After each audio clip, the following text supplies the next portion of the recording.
السلام عليكم ورحمة الله وبركاته. الحمد لله وحده والصلاة والسلام على من لا نبي بعد أما بعد. أعوذ بالله من الشيطان الرجيم. إنما المؤمنون إخوة. ভ্রাতৃত্ব ঐক্য বন্ধন শীর্ষক সেমিনারের আজকের সম্মানিত সভাপতি শঙ্করবাটি হিফজুল উলুম এফ কে কামিল মাদ্রাসার সম্মানিত প্রিন্সিপাল উস্তাদুল আসাতিজা শেখ আব্দুল খালেক রহমানী হাফিজাহুল্লাহ, উপস্থিত চাঁপাইনবাবগঞ্জের কৃতি সন্তানবৃন্দ, মঞ্চভূমিষ্ঠ অত্র জেলার সম্মানিত আলেম বিদগ্ধ উলামা ইকরাম, সামনে উপবিষ্ট আপনাদের চাঁপাইনবাবগঞ্জের বিভিন্ন সেক্টরের ইমাম, খতিব, দায়িত্বশীল এবং পরিচালক বৃন্দ, সকলেই এক একজন উজ্জ্বল নক্ষত্র আপনাদের চাঁপাইনবাবগঞ্জের জন্য, আমাদের ইসলামের জন্য, সহিহ আকীদার জন্য। প্রশংসা আল্লাহ সুবহানাহু ওয়া তাআলার জন্য, যিনি আমাদেরকে এরকম একটি সুন্দর ভ্রাতৃত্বের বন্ধনে আবদ্ধ হওয়ার একটা সুবর্ণ সুযোগ সৃষ্টি করার তৌফিক দান করেছেন। এই জন্য হৃদয়ের গভীরতম প্রদেশ থেকে, অন্তরের অন্তঃস্থল থেকে শুকরিয়া আদায় করছি, আলহামদুলিল্লাহ। অতঃপর লক্ষ্য করে দরুদ ও সালাম বর্ষিত হোক প্রিয় নবী মুহাম্মদ রাসূলুল্লাহ সাল্লাল্লাহু আলাইহি ওয়াসাল্লামের প্রতি, যিনি আমাদেরকে ঐক্যবদ্ধভাবে ভ্রাতৃত্বের বন্ধনের সাথে জীবন পরিচালনা করার সার্বিক দিক নির্দেশনা প্রদান করেছেন। আমরা তারই শানে হামদ ও সানা, তারই শানে আমরা দরুদ পেশ করছি, আল্লাহুম্মা সাল্লি আলাইহি আল্লাহুম্মা বারিক আলাইহি। সম্মানিত উপস্থিতি, আপনারা এখানে যারা আছেন সকলেই যোগ্য, সকলেই অযোগ্য এবং সকলেই সুন্দর আলোচনা করেন নিজ নিজ ময়দানে।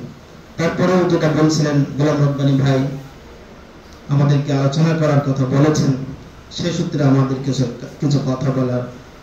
আমি সর্বপ্রথম শুকরিয়া আদায় করছি, কৃতজ্ঞতা পেশ করছি আজকে যারা আয়োজক তাদেরকে, যারা আমার মতো একজন ছোট্ট মানুষকে এখানে দাওয়াত দিয়েছেন এবং এখানে কথা বলার সুযোগ দিয়েছেন, এর জন্য সকলকে ধন্যবাদ জ্ঞাপন করছি।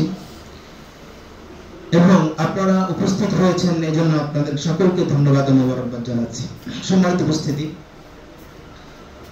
ভ্রাতৃত্ব ঐক্য এ ব্যাপারে আমাদের যথেষ্ট ধারণা আছে। আমরা সকলেই চাই ঐক্যবদ্ধভাবে জীবনযাপন করতে। জুলাই আগস্টের গণ অভ্যুত্থান সেটা প্রমাণ করেছে যে ঐক্যবদ্ধভাবে কোনো কিছু অর্জন করতে চাইলে ঐক্যবদ্ধ ভূমিকার গুরুত্ব অপরিসীম। যদি আন্দোলনের ভিতরে ঐক্য না থাকতো তাহলে কোনোদিন এই স্বৈরাচার শাসককে পতন করা সম্ভব হতো না, তাই না?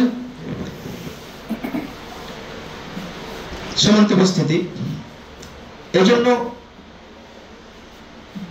আমাদেরকে এই গুরুত্ব বুঝে সম্মুখে এগিয়ে যেতে হবে। আমি একটা আয়াত তেলাওয়াত করেছি, ইন্নামাল মুমিনুনা ইখওয়া, মুমিনরা পরস্পর ভাই। আমরা সকলেই নিজেদেরকে ঈমানদার বলে দাবি করি, মুমিন বলে দাবি করি, আমরা সকলে আলেম।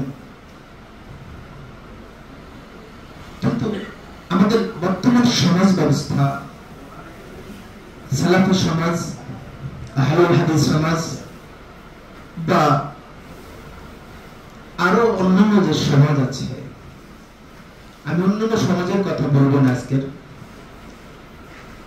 আমাদের এই সমাজ ব্যবস্থায় ভ্রাতৃত্ববোধ, ঐক্য যেন এখন সোনার হরিণে পরিণত হয়েছে। এটা শুধু বক্তব্যের মাঝেই সীমাবদ্ধ হয়ে গেছে। জুমার খুতবার মিম্বরে, জালসার মাইকে আর ফেসবুকের কিবোর্ড মুজাহিদের মধ্যেই ঐক্য এবং ভ্রাতৃত্ব আজকে সীমাবদ্ধ, তাই না?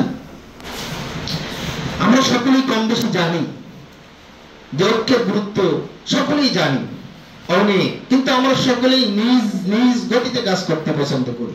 কারণ আমি কারোর আনুগত্য করতে পছন্দ করি না, কারোর পিছনে চলতে পছন্দ করি না, কারোর সাথে থেকে সম্মিলিত প্রয়াস নিয়ে কাজ করতে হবে এটা আমি মনে করি না।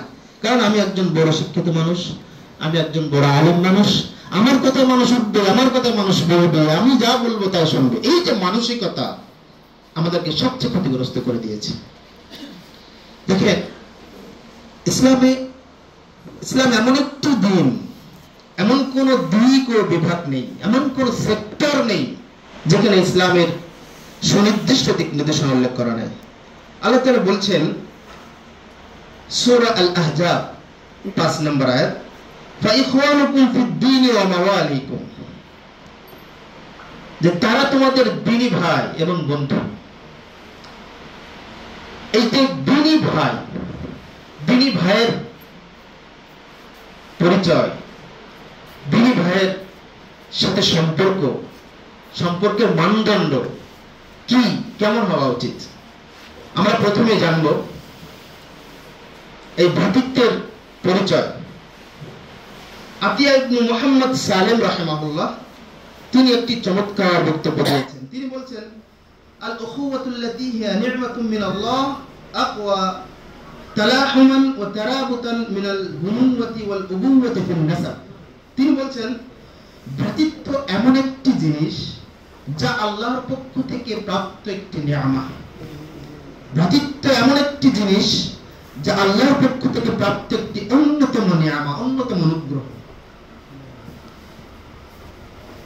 আকওয়া তালাহুমান ওয়া তারাবুতান মিনাল বুনুওয়াতি ওয়াল উবুওয়াতি ফিন নাসাব, এটি পরস্পরে মিলিত হওয়া এবং আন্তরিক বন্ধনে আবদ্ধ হওয়ার ক্ষেত্রে বংশীয় সূত্রে বাবা মা, সন্তান, পুত্র, বাবা, এর যে সম্পর্ক, এই সম্পর্কের চেয়ে অনেক ঊর্ধ্বে। সুবহানাল্লাহ ওয়া বিহামদিহি। দ্বীনি সম্পর্ক, দ্বীনি ভ্রাতৃত্ব এমন একটি সম্পর্ক যা এটা আল্লাহ তাআলার অন্যতম নিয়ামত। এটা বাবা সন্তানের সাথে যে সম্পর্ক, বংশীয় সূত্রে যে সম্পর্ক, আত্মীয়তার সম্পর্কের যে সাথে সম্পর্ক, এই সম্পর্কের চেয়ে অনেক ঊর্ধ্বে, অনেক শক্তিশালী। সুবহানাল্লাহ ওয়া বিহামদিহি। সম্মানিত উপস্থিতি, এই ভ্রাতৃত্ব 3 প্রকার। একটা হলো জন্মগত ভ্রাতৃত্ব, একটা হলো বিশ্ব ভ্রাতৃত্ব, আর একটা হলো ইসলামী ভ্রাতৃত্ব। জন্মগত ভ্রাতৃত্ব সম্পর্কে আমরা বুঝছি যে আমার মায়ের পেটের ভাই, এটা জন্মগত ভ্রাতৃত্ব। আমার আপন মায়ের পেটে আমার যে কয়েকজন ভাই জন্মগ্রহণ করেছে এরা আমার ভাই, এটা জন্মগত, জন্মসূত্রে ভ্রাতৃত্ব। আর বিশ্ব ভ্রাতৃত্ব বলতে আল্লাহ তাআলা বলছেন, ইয়া আইয়ুহান নাস ইন্না খালাকনাকুম মিন যাকারি ওয়া উনসা ওয়া জাআলনাকুম শুউবান ওয়া ক্বাবাইলা লিতাআরাফু ইন্না আকরামাকুম ইনদাল্লাহি আতকাকুম, যে হে মানুষগণ, তোমাদেরকে আমরা একজন মানুষ, একটি নারী, একটি পুরুষ থেকে সৃষ্টি করেছি লিতাআরাফু, পরিচিতির জন্য।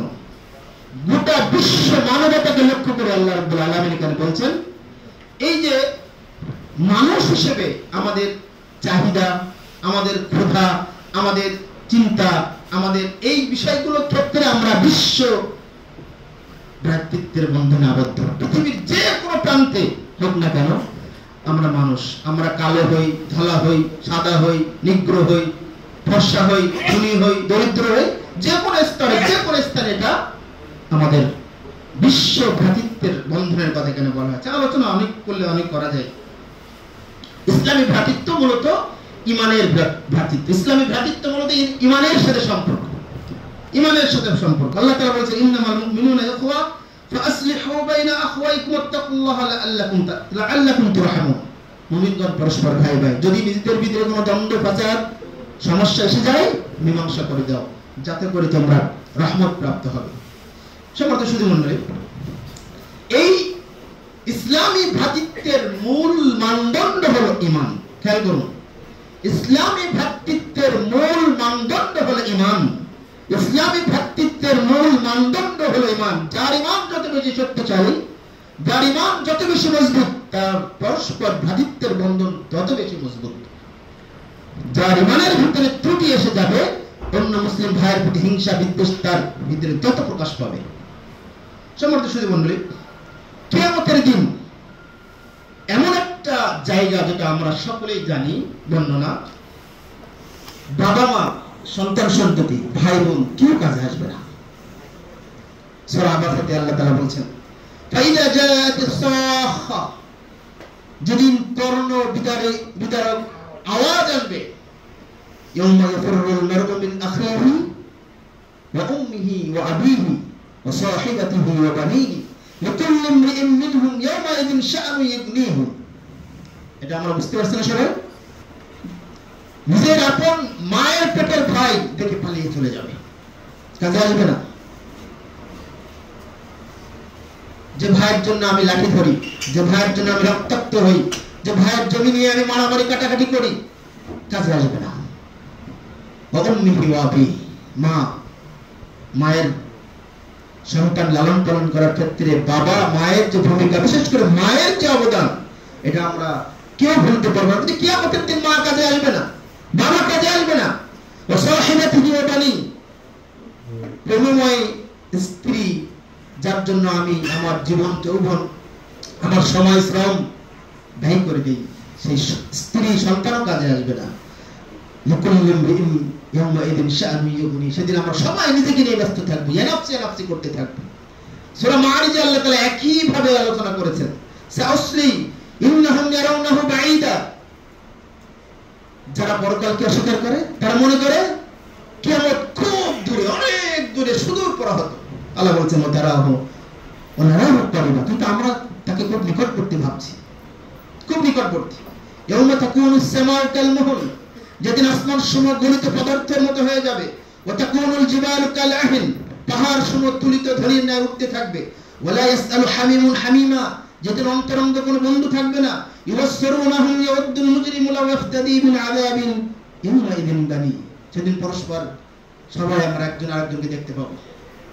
আমি মুক্তির জন্য, জাহান্নামের দাউদাউ করা আগুন থেকে মুক্তির জন্য, আমি সেদিন সেই আরশের ছায়াতলে যাওয়ার জন্য, সেদিন সূর্যের তাপ, যে তাপের দূরত্ব আমার এই চোখের ভুরু আর পাতার দূরত্বের সমান। খেয়াল করুন, সূর্যের তাপ আর মানুষের তাপের দূরত্ব, সেই বুখারীতে এসেছে, সাহাবীগণ বলছেন যে সূর্যের তাপ, সূর্য আর মানুষের দূরত্ব হবে চোখের ভুরু আর চোখের পাতা সমান। এই রকম পরিস্থিতিতে আমি ওই আগুন থেকে, ওই কষ্ট থেকে বাঁচার জন্য আমি বলবো আল্লাহকে, আল্লাহ আমার এই সন্তানকে নিয়ে নাও, দিবানি আমার সন্তানকে আপনি নিয়ে নেন, তাকে আমাকে মুক্তি দেন। ও সাহিবাতিহি ওয়া আখি, আমার স্ত্রীকে নিয়ে নেন, আমার ভাইকে নিয়ে নেন। ও ফাসিলাতুল্লাতী তুতি, এবং যারা আমার জ্ঞাতি গোষ্ঠী, আত্মস্বজন, প্রতিবেশী, তাদেরকেও নিয়ে আমাকে জাহান্নাম থেকে বাঁচাও। এমনকি ওমান ফিল আরদি জামিয়া সুম্মা ইনজি, গোটা পৃথিবীতে যা আছে সব কিছু নাও, নিয়ে নাও, তবু আমাকে জাহান্নাম থেকে মুক্তি দাও। কাল্লা ইন্নাহা লাযা, কখনো নাই, এটা জ্বলন্ত উত্তপ্ত আগুন। নাযাআতাল লিশশাওয়া, যা মাথার মগজকে, মাথাকে দিক উল্টে ফেলে দিবে। তাদউ মান আদবারা ওয়া তাওয়াল্লা, পিছন থেকে ডাকতে থাকবে। ওয়া জামা ফাআওয়া, যারা সম্পদ জমা রেখেছে। সম্মানিত শুনুন, এই দুটো সূরার এই পরস্পর সম্পর্ক আয়াতকে সামনে রাখেন। আরেকটি আয়াত বলি, সূরা যুখরুফ 67 নম্বর। আল আখিল্লাউ ইয়াওমাইদিন বা'দুহুম লিবা'দিন আদু ইল্লাল মুত্তাকিন। সুবহানাল্লাহ ওয়া বিহামদিহি। আল্লাহ তাআলা বলছেন, কিয়ামতের দিন সব ভাই ভাই শত্রু হয়ে যাবে। আপন ভাই, বিশ্ব ভ্রাতৃত্ব, জন্মগত ভ্রাতৃত্ব, ইসলামী ভ্রাতৃত্ব, সব পরস্পর শত্রু হয়ে যাবে। ইল্লাল মুত্তাকিন, শুধু মুত্তাকিগণ অবশিষ্ট থাকবে। কিয়ামতের দিন আপনার আপন ভাই আপনাকে কাজ করবে না, এটাই সত্য। কিয়ামতের দিন আপনার পার্শ্ববর্তী ভাই, প্রতিবেশী ভাই, আপনার বাবা, আপনার মা, আপনার ভাই, আপনার বোন, আপনার স্ত্রী, আপনার কাজে আসবে না। শুধুমাত্র মুত্তাকি বন্ধু, মুত্তাকি ভাই, ইমানদার ভাই ছাড়া আপনার কোনো উপকার করবে না। ভ্রাতৃত্ব ঐক্যের বন্ধন শীর্ষক আজকের সেমিনারের জন্য এই আলোচনাটুকুই যথেষ্ট। যদি আমি এই কিয়ামতের সেই ভয়াবহ দৃশ্যটা আপনাকে আমি বোঝাতে সক্ষম হই, তাহলে আমার মনে হয় আর আলোচনা দরকার নেই। কিসের এত অহংকার, কিসের এত হিংসা বিদ্বেষ, কিসের এত আত্মপ্রীতি আল আনানিয়া, কিসের এত আমার ভিতরে আত্মগৌরব, আত্ম অহংকার, আত্মমর্যাদার প্রতিভাব আমার কিভাবে আমাকে পড়া দেয়, কিভাবে আমাকে সম্মুখ পথে গিয়ে আমার মুসলিম ভাই কষ্ট পায় আমার আচরণে, আমার কষ্টে, তাহলে কিভাবে আমাদের সম্মুখ পথে এগিয়ে যেতে হবে। সম্মানিত সুধী মণ্ডলী, কিয়ামতের দিন এই অবস্থার পরে রাসূলুল্লাহ সাল্লাল্লাহু আলাইহি ওয়াসাল্লামের সময়কার প্রেক্ষাপটটা দেখেন। রাসূলুল্লাহ সাল্লাল্লাহু আলাইহি ওয়াসাল্লামের একটা হাদিস আপনাদের সম্মুখে উপস্থাপন করি। ইমানদারদের ভালোবাসার সম্পর্ক, ইমানদার ভ্রাতৃত্বের সম্পর্কের একটাই উদ্দেশ্য, যেটা ভাই বলছিলেন, মান আহাব্বা লিল্লাহ ওয়া আবগাদা লিল্লাহ ওয়া ওয়া'তা লিল্লাহ ওয়া মানআ লিল্লাহ। যা করব আমি আল্লাহর জন্য করব। ভালোবাসা, ভাইয়ের সাথে সম্পর্ক, একদিনই ভাইয়ের সাথে সম্পর্ক, একদিনই ভাইয়ের সাথে কথা বলা, একদিনই ভাইয়ের সাথে সাক্ষাৎ করা, একদিনই ভাইয়ের সাথে বাড়িতে যাওয়া, সে অসুস্থের খোঁজ নেওয়া, সে পারিবারিক সমস্যায় ভুগলে সহযোগিতা করা, সে আর্থিক দুর্দশায় ভুগলে তাকে সহযোগিতা করা, সকল ক্ষেত্রে উদ্দেশ্য ফিল্লাহ ফিল্লাহ। তাহলে আমার ঈমান পূর্ণ হবে।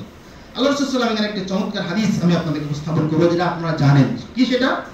যে নবী সাল্লাল্লাহু আলাইহি ওয়াসাল্লাম থেকে বর্ণিত, তিনি বলেছেন, আন্না রাজুলান যারা আখাল্লাহু ফি ক্বারিয়াতিন উখরা।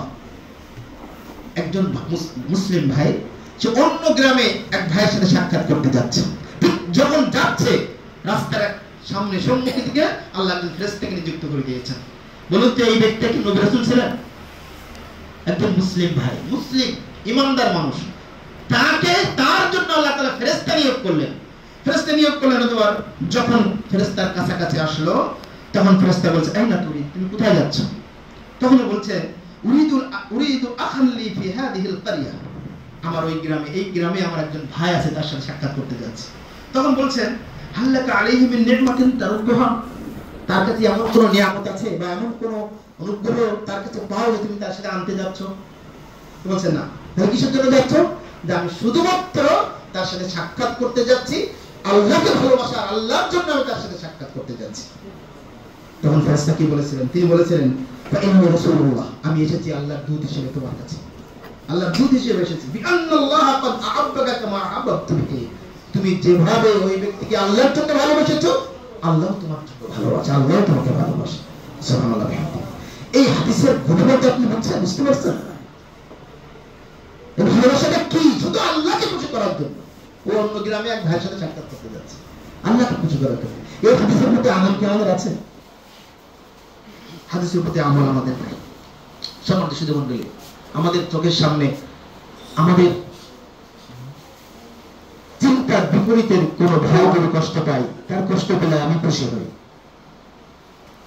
বিপদে পড়লে আমি খুশি হই। আস্তাগফিরুল্লাহ। এটা এমনটা হওয়ার কথা নয়। সে আমার দল করে না বলে সে আমার মুসলিম ভাই না, সে আমার ইমানদার ভাই না। এখন সাংগঠনিক মানে বলয়ের ভিতরে এমন একটা পরিবেশ পরিস্থিতি সৃষ্টি হয়েছে যে সম্পর্ক ওয়ালাবাড়া, বন্ধুত্ব এবং শত্রুতার মানদণ্ড হয়ে গেছে সংগঠন। কষ্ট নিয়েন না, আমি বাস্তবতার আলোকে কিছু কথা, আপনারা বোঝেন বিষয়গুলো। আমার সংগঠনে আপনি থাকলে আপনি আমার বন্ধু, অন্য সংগঠন হলে আপনি আমার বন্ধু না। এমনকি আমরা আমাদের সাথে এমনও ঘটনা ঘটেছে, তার সাথে মুসাফা আমরা করতাম না, কারণ সে আমাদের সংগঠন না। এটা কি বাস্তবতা না? আমাদের সমাজে আছে না? অথচ সে ইমানদার, সে সালাফি মানহাজ লালন করে, সে মানহাজুস সালাফের অনুসারী, সে নিজেকে আহলে হাদিস বলে দাবি করে, আহলে হাদিসের কোরআন এবং সুন্নাহ ভিত্তিক জীবন পরিচালনা করে মানুষকে দাওয়াত দেয়। আমি তাকে সালাম দিচ্ছি না, কারণ সে মুসলমান না, সে আমার দলের না। এটা সবচেয়ে বড় করে দেয় যে আমি সাংগঠনিক বলয়ের কারণে আমার আরেকজন দিনী ভাইয়ের সাথে সম্পর্ক রাখতে পারছি না। সম্মানিত উপস্থিতি, অথচ দেখেন যখন মক্কা থেকে মদিনায় হিজরত করলেন আল্লাহ রাসূল সাল্লাল্লাহু আলাইহি ওয়াসাল্লাম সাহাবীদেরকে নিয়ে, তখন তিনি ভ্রাতৃত্বের বন্ধন তৈরি করে দিলেন। আব্দুর রাহমান আউফ রাদিয়াল্লাহু তাআলা আনহু এবং সাদ বিন রাবি রাদিয়াল্লাহু তাআলা আনহু দুজনের মধ্যে ভ্রাতৃত্বের বন্ধন সৃষ্টি করে দিলেন। যখন দুজনের মধ্যে ভ্রাতৃত্বের বন্ধন হয়ে গেল, সাদ বিন রাবি রাদিয়াল্লাহু তাআলা আনহু বলছেন যে আমার এই সম্পদ, এতগুলো সম্পদ আছে, তুমি অর্ধেক নিয়ে নাও। আমার দুটো বউ আছে, আমি একটা বউ তালাক দিয়ে দিচ্ছি, সে ইদ্যত পড়লে তাকে বিয়ে করে নাও। চিন্তা করতে পেরেছেন তাদের কি ত্যাগ মুসলিম ভাইয়ের জন্য, মুসলিম ভাইয়ের জন্য তাদের এই ত্যাগ। এটা আসলে বাহরাইনের যুদ্ধের পরে বাহরাইনের জমির যখন আনসারদের মাঝে আল্লাহ নবী বন্টন করছেন, তখন আনসাররা বলছে না আল্লাহ আমরা নেব না, এই বন্টনকৃত জমি যতক্ষণ পর্যন্ত আনসার মুহাজির উভয়কে দেওয়া না হবে আমরা নেব না। সুবহানাল্লাহ বিহামদিহি। আমাদের মডেলকে সাহাবী, আমরা সালাফি বলে দাবি করি, আমাদের মডেল সাহাবী। প্রত্যেকটা পরতে প্রত্যেকটা ক্ষেত্রে আপনি সাহাবীদের জীবন খেয়াল করুন, লক্ষ্য করুন। ওই হাদিসটা আপনারা সকলেই জানেন, মুসনাদে আহমদে এসেছে যে একজন ব্যক্তি প্রতি আল্লাহ নবী সাল্লাল্লাহু আলাইহি ওয়াসাল্লাম একজন ব্যক্তি ঢুকলেন, আল্লাহ নবী বলেছেন এই ব্যক্তি জান্নাতি। পরের দিন ঢুকলেন, এই ব্যক্তি জান্নাতি। তৃতীয় দিন ঢুকলেন, এই ব্যক্তি জান্নাতি। তো সাহাবী বলছেন যে কেন বললেন আমি তাকে দেখব, কিন্তু বাড়িতে গিয়ে দেখলেন তার সাথে থাকলেন, একদিন দুদিন তিন দিন থাকলেন, কিন্তু কোন অতিরিক্ত কোনো আমল তিনি করলেন না। চলে আসার সময় জিজ্ঞাসা করছেন তুমি আল্লাহ নবী তোমাকে এই বললেন তুমি জান্নাতি, কিন্তু তুমি অতিরিক্ত কিছু আমল করো না, কি কারণে? বলছো না আমি তো আমার তুমি কোনো আমল নাই। সাহাবী যখন চলে যাচ্ছেন তখন ওই ব্যক্তিরা ডেকে বলছে শোনো শোনো, আমি একটা কাজ করি, কি রাতে যখন ঘুমাতে যাই আমার কারোর ব্যাপারে কোনো কথা থাকে না, সবাইকে ক্ষমা করে দিই, কারোর ব্যাপারে আমার হিংসা উদ্দেশ্য থাকে না। তখন বলছেন হ্যাঁ এটাও কারণ তোমাকে জান্নাতে বলা। সুবহানাল্লাহ। আমরা এই হাদিসটা জানি যে ইসলাম মুসলিম ভাইদের মাঝে পরস্পরে যদি গন্ডগোল হতেই পারে, কথা কাটাকাটি হতেই পারে, কিন্তু এই সম্পর্ক হানির কারণে মাসের পর মাস বছরের পর বছর তো কথা হয় না বড় শত্রুতা শুরু হয়ে যায়। রাসূল সাল্লাল্লাহু আলাইহি ওয়াসাল্লাম বলছেন এই জন্য বন্ধুত্ব করতে হবে, এমন ভাবে বন্ধুত্ব করো হতে পারে দুদিন পরে সাথে তোমার শত্রু হয়ে যেতে পারে। আর শত্রুর সাথে এমন শত্রুতা করো না, হতে পারে দুদিন পরে তোমার বন্ধু হয়ে যাবে। আজকের এই অনুষ্ঠানে বা এই প্রোগ্রামের মাধ্যমে আমি আপনাদেরকে একটি কথা বোঝাতে চাই, সেটা হলো আসল আমরা ভ্রাতৃত্বের ব্যাপারে যে বিষয়গুলো জানলাম এগুলোকে একটু মূল্যায়ন করি, এগুলো মূল্যায়ন করার চেষ্টা করি। শুধু মাইক পেলে গলা ফাটিয়ে আলোচনা নয়, এটা আমলে বাস্তবায়ন করি। ইসলামী ভ্রাতৃত্বের কিছু বৈশিষ্ট্য আছে। একটা হলো তাওহীদ, একটা হলো সৌহার্দ্য সম্প্রীতি, আমি এই নোটগুলো করেছি আজকের আলোচনার জন্য। একটা হলো ঐক্যতাবোধ, ঐক্যের উপরে আলোচনা করেছেন। একটা হচ্ছে কল্যাণকামিতা, একটা হলো নিঃস্বার্থবাদিতা। আমরা এখানে এসেছি, এখানে কোনো স্বার্থ আছে? স্বার্থ আছে, কি বলেন তো? আল্লাহ খুশি করা, তাই না? এখানে আমরা একটা উদ্দেশ্যকে নিয়ে এসেছি। হাদিস দেখেন কত সুন্দর হাদিস। রাসূলুল্লাহ মুআয ইবনে জাবাল রাদিয়াল্লাহু তাআলা আনহু বর্ণিত, তিনি বলছেন রাসূলুল্লাহ সাল্লাল্লাহু আলাইহি ওয়াসাল্লামকে বলতে শুনেছি, তিনি বলছেন ক্বাল আল্লাহু তাআলা, হাদিসে আল্লাহ তাআলা বলেন ওয়াজাবাত মুহাব্বতি, আমার মুহাব্বত ওয়াজিব হয়ে যাবে তার জন্য, লিল মুতাহাব্বিনা ফিয়া, যারা আমার জন্য পরস্পর ভালোবাসে, ওয়াল মুতাজালিসিনা ফিয়া, যারা আমার জন্য পরস্পর এক জায়গায় সমবেত হয়, ওয়াল মুতাজাবিরিনা ফিয়া, এবং আমার জন্য একসাথে পরস্পর সাক্ষাৎ করতে যায়, ওয়াল মুতাবাদিলিনা ফিয়া, এবং আমার জন্য পরস্পর ব্যয় করে, খরচ করে। সুবহানাল্লাহ বিহামদি। আজকে কি আল্লাহ তাআলা এই হাদিসের কুচ্ছির ভিত্তিতে আমাদের উপরে কি আল্লাহর ভালোবাসা ওয়াজিব হয়নি? আমরা আল্লাহর জন্য এখানে এসেছি, ভালোবাসি পরস্পরকে, আল্লাহর জন্য আমরা এখানে এক জায়গায় বসেছি, আল্লাহর জন্য আমরা এখানে একসাথে সাক্ষাৎ করতে এসেছি, আল্লাহর জন্য আমরা পরস্পর কিছু টাকা দিয়ে সহযোগিতা করছি। আলহামদুলিল্লাহ। আল্লাহ তুমি আমাদের এই ভ্রাতৃত্বকে কবুল করো। আল্লাহুম্মা সম্মানিত উপস্থিতি, ভ্রাতৃত্ব নষ্ট হয় কি কারণে? পরস্পর হিংসা বিদ্বেষ। আমাদের বাঙালিদের একটা সবচেয়ে বড় দোষ, অন্যের উপকার বা অন্যের সফলতা আমি সহ্য করতে পারি না। অন্যের বন্ধু, আমার বন্ধু যদি কেউ এগিয়ে যায়, আমার পছন্দ হয় না, আমি এগিয়ে যাব। এই তো স্বার্থকেন্দ্রিকতা, এই যে আত্মপ্রীতির রোগ আমাদেরকে পেয়ে বসেছে, যার কারণে আমাদের দেখবেন আমরা চলাফেরা করি রাস্তায়, একজন হুজুর আর কিন্তু বিরক্ত করে না। কথা বাস্তব বললাম না ভুল বললাম? বাস্তব না? এমনকি আমরা পরস্পরকে সালামটাও দিতে আমাদের কৃপণতা এসে যায়। কারণ আমি বড়, আমাকে সালাম দিতে হবে, আমি কেন সালাম দিব? জি না, পরস্পর হিংসা বিদ্বেষ। এরপরে আছে কোরআন সুন্নাহ থেকে দূরে থাকা। আমাদের একটা বড় দুর্বলতা হলো আমরা বলি কিন্তু মানি না। আমরা এই হাদিসটা জানি, কিয়ামতের দিন যারা বলার সাথে সাথে আমল করতে পারে না তাদেরকে আগুনের চতুর্থ সাইডে ঘোরা হবে, নারী ভরি ভরি করে দিয়ে, তাই না? এই হাদিসটা আপনার মনে রাখতে হবে, এই হাদিসটা সবসময় মনে রাখতে হবে। অধিকারে পাপাচার বৃদ্ধি পাওয়া এবং আলিমান আমাদের ব্যাপক পাপাচার হচ্ছে আপনার চোখের সামনে। কত অসংখ্য দিন অটোওয়ালার সাথে আমাদের দ্বন্দ্ব হয়, কারণ অটোতে উঠে দেখি সিগারেট খাচ্ছে, নিষেধ করলে বকাবকি করে বাধ্য হয়ে অটোতে নেমে গেছে, মাথায় পড়ে যাচ্ছে ফুটপায়, গান জুড়ে দিয়েছে রাত 12টার পরে, ড্রাইভারের সাথে হেল্পারের সাথে চরম গন্ডগোল। একজন ভাঙ্গার এক ভাই আমার সাথে তর্ক করা শুরু করে দেবে, পাশ থেকে কিছু মানুষ আমাকে বলে যে ভাই থামেন, আমার ইচ্ছা হচ্ছে আমরা ভেঙে নেমে যায়, কিন্তু রাত তখন 12টা, গাড়ি পাবো কোথায়? শুধু রাগ করলে তো হবে না, সাথে সাথে প্রতিবাদ করতে হবে, তাহলেই আপনার ওই দাওয়াতি কাজের বরকত হবে ইনশাআল্লাহ। এরপরে জীবন্ত পরনিন্দা, যেটা আলোচনা হয়েছে। এরপরে চগলখুরি করা, সর্বদা মিথ্যা কথা বলা, অশালীন কথাবার্তা বলা, অত্যাচার করা একজন আরেকজনকে, সেটা আলোচনা আপনারা জানেন। রাগান্বিত হওয়া, যে কোনো কাজে রাগান্বিত হয়ে যাওয়া। এরপরে ভ্রাতৃত্ব বৃদ্ধির কিছু উপায় আছে, বেশি বেশি সালাম দেওয়া, মুসাফা করা, যেটা আগেই বললাম, বেশি বেশি পুরস্কার প্রদান করা, তাহাদ্দু তাআব্বু, পরস্পরের সহযোগিতা করা বিপদে পড়লে। আজকের এতগুলো আলেম ওলামা এখানে একসাথে হয়েছে, আলহামদুলিল্লাহ। যদি একজন দিনী ভাই বিপদে পড়ে, কি আমরা সবাই সহযোগিতা করতে পারবো না?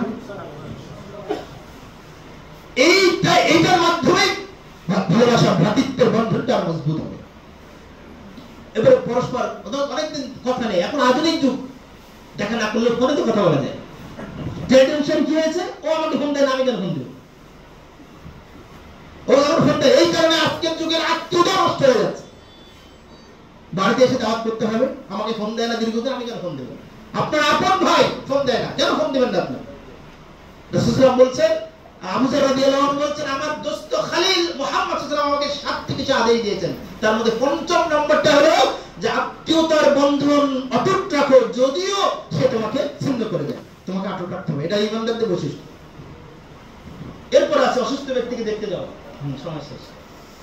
আচ্ছা, এই বিষয়গুলো আমাদেরকে খেয়াল রাখতে হবে। আমি আলোচনা দীর্ঘায়িত করছি না। এরপর আমি শুধু পয়েন্টগুলো বলছি।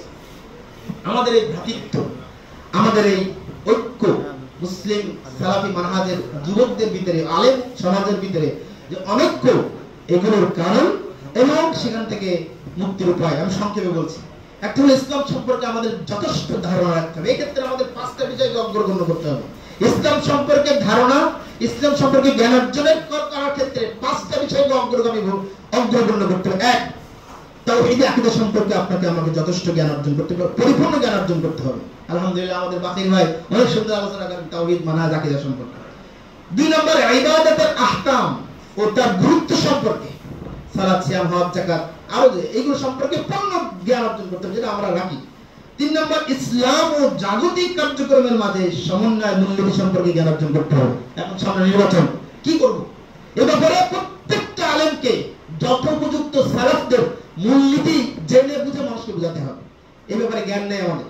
এরপরে 4 নম্বর ইসলামের পারস্পরিক সম্পর্ক ও আচরণগত বিষয়গুলো সম্পর্কে জ্ঞান অর্জন করতে হবে। আলেমের সাথে তার ছাত্র, শিক্ষকের সাথে ছাত্রের কি সম্পর্ক, বাবা মায়ের সম্পর্ক, তারপরে আচরণ, আখলাক, এই আমি বলছি একটু পরে। এরপর 5 নম্বর হলো ইসলামের দৃষ্টিতে পারস্পরিক অধিকার, বাবা মায়ের অধিকার, বাবা মায়ের প্রতি সন্তানের অধিকার, সন্তানের প্রতি বাবা মায়ের অধিকার, উস্তাদের প্রতি ছাত্রদের প্রতি উস্তাদ, আলেমের প্রতি সাধারণ জনগণ, সাধারণ জনের প্রতি আলেম। এই যে বিভিন্ন সকল সেক্টরে, কর্মীর প্রতি নেতা, নেতার প্রতি কর্মী, কর্মচারীর উপর মালিক, মালিকের উপর কর্মচারীর কি অধিকার দিয়ে ইসলাম দিয়েছে, প্রত্যেকটা বিষয়ে আপনাকে আমাকে আলেম সমাজকে দায়ীদেরকে জ্ঞান অর্জন করতে হবে। আমি যখন পিএইচডি করি তখন আমার বিষয় ছিল বাংলাদেশের ধর্মীয় সংস্কারে আলেমগণের ভূমিকা। বাংলাদেশের ধর্মীয় সংস্কারে আলেমগণ কি কি ভূমিকা রেখেছেন এবং কি কি ভূমিকা রাখতে পারেন। তো সেখানে একটা আলোচনা ছিল যে বাংলাদেশের ধর্মীয় সংস্কারে সমস্যা কি কি, সমস্যা, সেই সমস্যাগুলো কি এবং তার উত্তরণের উপায়গুলো আলোচনা করেছিলাম। তার সেইখান থেকে এই যে আখলাক বইটা আমি সেইখান থেকে আমার এই তাওহীদ আকীদার উপর একটা বই হয়ে গেছে রেডি। ইবাদতের আহকাম সম্পর্কে আমরা সকলে জানি, হজ, যাকাত, সালাত এগুলো বিষয়ে আলাদা আলোচনা বই হয়েছে। তারপরে ইসলাম ও জাগতিক সম্পর্কে এগুলো আলাদা অনেক বইপত্র হয়েছে।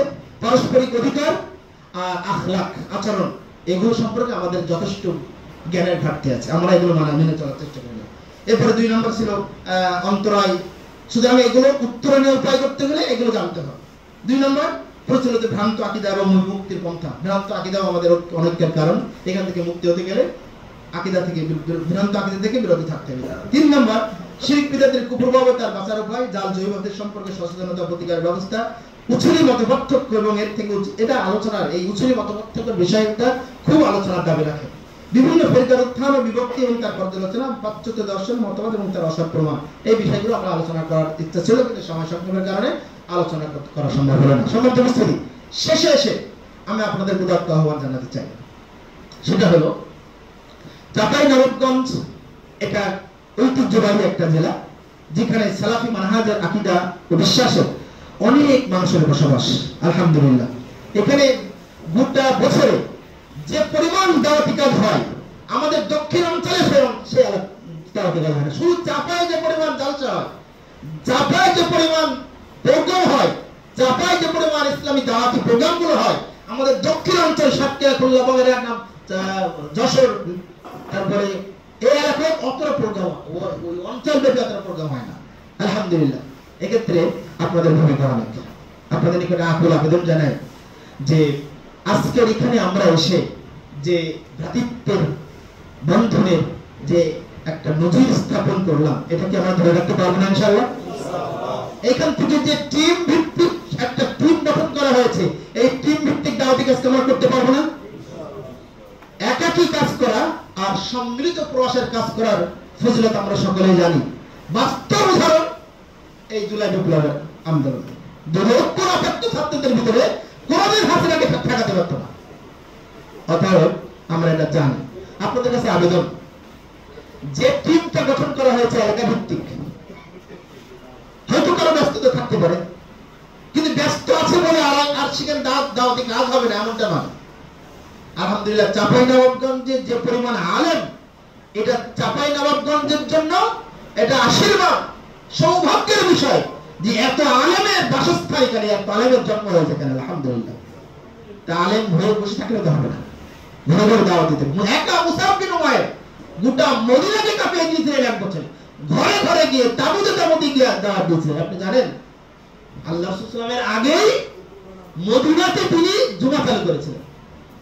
আল্লাহ রাসূল মক্কায় জুমা চালু করার আগেই জুমার বিধান নাযিল হয়ে গেছে, কিন্তু মক্কাতে জুমা চালু করার সুযোগ হয়নি। এই বিধান যখন মুসাবের কাছে চলে গেল, মদিনাতেই তিনি একাই জুমা চালু করেছিলেন। মুসাবের এই অবদান কারণে হিজরত করা সহজ হয়ে গেল, মদিনা ইসলামের রাষ্ট্র হলো। অতএব বসে থাকলে হবে না ভাই। বিদাতীরা যেভাবে আমাদের পিছনে লেগেছে, আজকের অন্যের দুনিয়াবি দৌলিশ থেকে প্রতারিত হওয়ার কোনো সুযোগ নেই। আমাকে চলতে হবে সালাফি মানহাজের পদ্ধতিতে, আমাকে চলতে হবে সহিহ হাদিসের ভিত্তিতে, আমাকে চলতে হবে বিশুদ্ধ আকীদার মানদণ্ডে। অন্য দল, অন্য মত, অন্য ধর্মীয় দল হোক বা রাজনৈতিক দল হোক, যে কোনো দল হোক, তাদের যে উন্নতি, তাদের যে নেতৃত্ব, তাদের যে বিজয়, এই বিজয় থেকে আমরা কি প্রতারিত হব? কখনোই নাই। আমাদের মানহাজ, আমাদের মূলনীতি, আমাদের আকীদা বিশ্বাস ঠিক রেখে আমাদেরকে পথ চলতে হবে।